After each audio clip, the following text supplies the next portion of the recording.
Welcome back to another episode of Void City Customs. I am Dan, and today we are going to be looking at how I made this custom McFarlane DC Multiverse Clark Kent action figure. I used a couple of different McFarlane figures in the making of this. I will get into which ones and which pieces, as well as the process used, because there was some tweaking that was needed in order to make some of these fit together correctly. I also needed to jump outside of the McFarlane universe and grab a piece off of a Mattel figure, and we will get into that as well. It kind of helped bring everything together, so we needed it. Anyways, let's jump right in. Set this guy up right here so we can see him. So this right here, let's take a closer look. So this right here is my custom DC Multiverse McFarlane Clark Kent action figure. This is, I would say, 98% McFarlane pieces all put together to make this custom figure with the suit and the tie. The tie is some custom work, but it did come from pieces of a McFarlane. The glasses came from a Mattel figure, but we will get to that a little bit later on after we've gone through the rest. So we will set him down. So, first of all, in order to get the main body for this figure, I knew I wanted a suit, but also most of the McFarlane figure suits that are available are from Fortnite figures, and they are a lot smaller and wouldn't really work for a Clark Kent figure. So I wanted a bigger body, and I saw in the store the figure for My Hero Academia, a character called All for One. The only problem with him is he has this giant Resident Evil tyrant Akira arm sticking off of his right arm, and so he only has one normal looking suit arm. He also has a big strange looking hockey mask type of a head, or it looks like a beekeeper or something, I'm not even sure. On the standard figure, it doesn't really matter, his mask is all busted open and broken apart anyway. There is a platinum version of this figure where he has a normal suit and an unbroken mask and two normal sized arms. So if you wanted to somehow find that figure in the wild, I've been looking for a year and I haven't found him, or if you wanted to pay a ton for him on eBay or something, you could do that. But there's no real need. You could probably just get two of these guys. Some places he's even on clearance now. You just get two of them, and I'll show you what you can do with that. So this was the major part in selling this figure, was finding this body, because this body is huge, and he's the same size as Superman. So it looks convincing when you stand him next to a Superman figure that this could be Superman wearing a suit. So basically, here is this figure for All for One. This one's arm is already removed because I used it for the Clark behind here, and I'll show you what I did with that. So either way, I had the body basically like this, and the first thing I did was take this arm off, and it just kind of pops off like that. And it's actually pretty easy to pull off of there, because given how humongous it is. I think it's funny they have to put a R on there for the right side. Like you couldn't tell. I mean, there's only one. He doesn't have two. Either way, so now that's off, and that's what that looks like in there. So in order to fix the arms, what you do then is, when you take this arm off of the other figure, that's why it was missing on that one, you basically just spin it at the bicep like that. So it would basically be backwards. But when you turn it around, I mean, that looks pretty good, right? You didn't notice it on this side, did you? Looks pretty darn good. That's actually two left arms. However, one is spun at the bicep. I did nothing else for the carving, so you can see there's a little bit of an overlap there, depending on, or I guess not an overlap, where it just looks a little bit strange. It doesn't line up quite correctly because it's spun around 180 degrees. But if you put the correct hands on there, which I did, I just had some extra hands from some other McFarlane figures. I don't remember which ones these came from, but I have a whole box full of McFarlane hands at this point. And I throw those on there, spun that around, and most poses you have them in, you can't even tell. And that's how you can get away with doing that without having to get a giant, humongously overpriced platinum version of him wearing the suit. Next thing is you want to take his head off, and those just pull right off. That comes off. There is the peg inside there with the ball on it. Put that aside.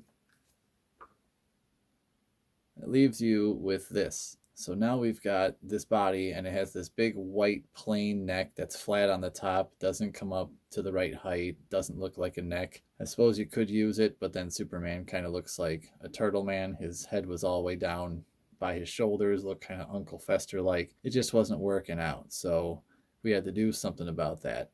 And for that, I'm going to actually show some photos here because I don't have really a live way of doing that. I used, again, my X-Acto blades that I'm using all the time. I'm always talking about these guys. I used both of them to go in and chisel out the neck piece actually and hollow it out inside of there. First thing I did was I got this really warm in some warm water so that it was very pliable, and I took this X-Acto and I stabbed straight down the chisel, and I cut all the way down through to the back till it went all the way through, just all straight through the back, and then I got the top part out, and then I used the other X-Acto and went down into there and carved out the inside till it was hollow. So I had a bit of a space that went down inside the torso. And I have a photo of that as well. So now I needed a neck for this figure because he doesn't have one. I've drilled out the torso and it's missing. So I had a couple of these Dune action figures from McFarlane lying around that I had pieces from. And I had taken this one. I had used the extra Jason Momoa head from this. And I think this is like, what, Duncan, Idaho or something like that. I'm going to reuse his head for an Aquaman because the Aquaman official head does not very much look like Jason Momoa, unfortunately. Anyways, he's got a human neck underneath there. This vest just comes right off, and then there's a neck underneath there and the whole top of a torso. So I will show some photos again of what that looks like underneath there. And I chopped the neck off again after I got it warm with the water. Used my X-Acto again, just went straight through, just boom. Sorry for the focus issues there. After that, I had a neck piece, and I just used the X-Acto carved down around the edges, down in there, and got it to the point where it fit down into there and had a piece that went in. And I used my good old Gorilla Glue. Got that all over the neck piece, stuck that down in there, and there you go. Now the head for this Clark Kent comes from the Justice League Zack Snyder 2021 version. So this is the head that I used for Clark Kent because I've always liked how Henry Cavill played him. I thought he was a good Clark, and that's really kind of one of the best heads that there is that really fits along with the size of this body as far as scale goes. And with the glasses, I thought it looked the best as well. His hair also lends itself to being either Superman or Clark Kent, which I liked. He doesn't have a big S curl hanging down or anything weird like that. So then I just pop the head right on there, and you have your Clark Kent head. I think I've got a photo of what that looked like without the glasses. But then, you know, obviously, Clark Kent, you need glasses. So where do you get glasses from? So I started to look on the internet for different action figures that had glasses, and I stumbled across some new Jurassic Park action figures that had just come out from Mattel, the Amber collection. And I came across Dennis Nedry here, which is a pretty cool figure. Once upon a time, we did a review of this figure, and unfortunately, it got lost. It was back in the day, we had a different camera. It just did not work out. It's a really cool figure, but I needed him for his glasses. So that's what we got. He does have an alternate head, so you can do something else with him if you want. Maybe we'll come back and review these guys again someday. I haven't been too impressed with the figures that have come out since then in this line. Either way, had Dennis Nedry here. Wayne Knight, Newman from Seinfeld. He had glasses. So I, as you can see, cut the glasses off of the sides of his head where they went into the tabs there. This side came out a lot easier, as you can see. This one I had to cut out just a little bit. It was kind of stuck in there pretty good. So this came out. By the way, check out this detail. That's some nice detail on that figure. Isn't that awesome? We pointed that out in our review. I thought that was really cool. Anyway, so his glasses came off, and with a little bit more of our Gorilla Glue right on the sides, right here, and right here, basically right where it goes into his hair. I attach that on there, and now Clark Kent has his glasses, and they fit him almost perfectly, I think. It looks really good. They make him look just like Clark Kent, and that's awesome. The last little bit, you can probably tell, is All for One did not have a tie. He just had a plain shirt and nothing else. So what we had to do was make a tie for Clark, and I didn't want to just paint it on. I wanted it to be three-dimensional, as you can see. So what we did for that is I had another McFarlane My Hero Academia figure, Shota Ayazawa. Well, I've used this for other pieces, and I will keep using it for other pieces. You're going to see this figure pop up again and again, probably, in customization for both myself and for Toast at some point. I know we both have plans using that figure. But he comes with this crazy set of bandages that usually go around the torso of the figure, like so. So those are pretty cool. Those usually hang around there. You can probably maneuver them however you wanted. They can go all over the place. But they also have big strips that come off of them if you're not using this. And those strips, you can trace a small pattern of a tie, which I'll show in graphics right over here.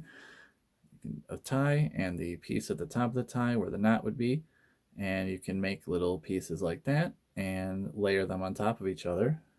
And after you put those three pieces on top of each other, you get the tie knot, and the tie going underneath the collar. And those are all just glued in there again. I have not painted them yet. That's why there's those little dots right down right here. So I do need to paint the tie still. I have not decided if I want to do stripes or a single color. I think I might just do red and blue stripes. I think that seems most appropriate, given it's Superman. So, yeah. So there you have it. That is my custom Clark Kent. He is basically the Henry Cavill version of Superman or Clark Kent from, I guess you'd say, the Snyderverse, Justice League movie, Man of Steel, Batman vs. Superman. But I think all in all, it's just a really good Clark Kent. He's recognizable as such, especially next to Superman. You can throw whichever hands you want on there. I threw, again, ones that I had lying around, but also that fit the figure. And really, I just wanted him to be able to have the pose where he's reaching for his glasses. So, as long as he can do that, I think it came out perfect. And really, like I said, all that's left is to paint the tie. Until then, I'll probably throw up a little update if you guys want to see how that looks. Or if you guys have any opinions on what colors I should paint the tie, let me know. If you have any more questions about how I made this figure, throw those in the comments below. Like and subscribe, because I'm going to be coming back with a couple new figures over the next few days. And we're going to see a lot of things going up, probably a Batman, some Red Hoods, and a Wonder Woman I got planned right now. So until next time, I am Dan. Toast and I appreciate all of your subscribes and your watches and all your viewership, and we will keep on throwing up these videos for you. So until then, see you next time.